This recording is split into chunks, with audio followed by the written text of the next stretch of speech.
చాలా మన పాటలు బాగా పడతాడు. ఏందో పాటలు బాగా పడి నాకంటే బాగా పాడేవాళ్ళు చాలా మంది ఉన్నారు. పాటలకు వచ్చారా, మాటలు బాగా చెప్తాడు. మాటలకు వస్తారా, మాటలకు హృదయాలు గాయపడతాయా, మాటలకు మారు మనసు పొందుతారా?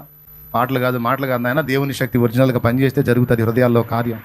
ఒక తాగుబోతుడు మారాలంటే దేవుడు వాని హృదయాన్ని తాకాలి. ఒక దొంగోడు మారాలంటే దేవుడు హృదయాన్ని తాకాలి. తాకితే వాడి హృదయంలో మార్పు. ఆదివారం మీరు ప్రభు బల్లో చూడండి, పోలీసోడు దొంగోడు ఇద్దరు పక్క పక్కనే కూర్చొని బల్లో చేస్తారు. అట్లా చేశాడు దేవుడు. చార్లెస్ గ్రాండిన్సన్ ఫిన్నీ దినముల్లో ఉద్యోగం వచ్చింది. డిఎల్ మూడీ దినముల్లో ఉద్యోగం వచ్చింది. దాదాపు 1 కోటి మంది ప్రజలకు సువార్త అందింది. బిల్లీ గ్రహం దినముల్లో ఉద్యోగం వచ్చింది. డేవిడ్ బెనార్డ్ దినముల్లో ఉద్యోగం వచ్చింది. డేవిడ్ లివింగ్స్టన్ దినముల్లో ఉద్యోగం వచ్చింది. ఇవాన్ రాబర్ట్స్ దినముల్లో వేల్స్ ఉద్యోగం వచ్చింది. అయ్యా, నువ్వు వాళ్ళకే దేవుడువా? నువ్వు నాకు దేవుడు కదా, మరి నన్ను ఎందుకు పిలిచావు? 4 మాటలు చెప్పుకొని పబ్బం గడుపుకొని జానడు పొట్ట నింపుకొని బతకడానికి నన్ను పిలిచావా? అదేదో పని చేసుకుంటాగా. నీ కోసం బ్రతికినప్పుడు, నీ చిత్తం చేయనప్పుడు, నీ శక్తి లోకానికి చూపినప్పుడు, నీ కార్యాలు జరగనప్పుడు అసలు ఈ భూమి మీద ఎందుకు నేను అని బలిపీఠం పట్టుకొని ఏడ్చిన దినములు ఎన్నో ఉన్నాయి. జోక్గా చెప్పట్ల, సీరియస్. మా దేవుడు మహాకృప.